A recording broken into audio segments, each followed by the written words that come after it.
Hands down about the fourth rung up. July of '69, you're watching Neil Armstrong step on the moon. Yeah.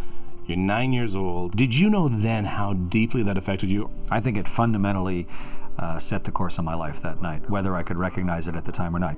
I was raised during the space race. You know, when I first became aware of anything, the thing that was going on was, we're going to the moon, and you know, we're going to beat the Soviets to get there. It had all of the comic book attributes going with it. For those who haven't read the plaque, Bravery and intrigue and danger. It was just hugely intoxicatingly seductive.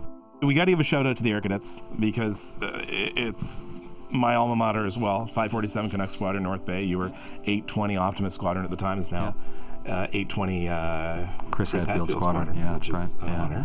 It's a great organization. They taught me about leadership. They taught me about self-discipline. They taught me about work. They taught me how things work, and then they taught me to fly. Christmas 1981. You got married to Helene. Yeah, in Waterloo, Ontario, actually, at a beautiful little church. You talk about her and her influence on you a lot. She was your support, but she was also your ground, I found.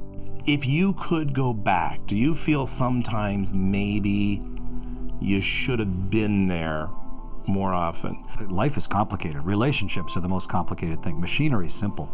You know, orbital mechanics is predictable. People are complicated. There are lots of things I would take back, but you can't go backwards. And I could never have gotten where I am without the support of my family. There's no way. I needed someone to convince me at many times, someone to reinforce me, to tell me when I was being an idiot. And I just count myself very lucky that we have shaped both of ourselves and our lives, that we're now to this stage together and happily married. So this was just before a launch. Yeah. One morning, a strange thought occurs to me shortly after waking.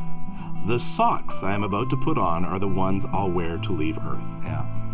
Like, honestly, when you the minutia of everything that you're about to face, and as you're putting on your socks, you're thinking, I'm going to be wearing these in orbit. Yeah. Isn't that a weird day to wake up, where you're looking down and you're doing something that you've taken for granted, but suddenly, because of a different set of circumstances, you have a whole different perspective, and you're looking down going, man, I've been putting on socks for the last 35 years, but these socks are the ones that are going to take me to space. Good solid rock. The reason it's that way in the book is I was just trying to show how it affects you.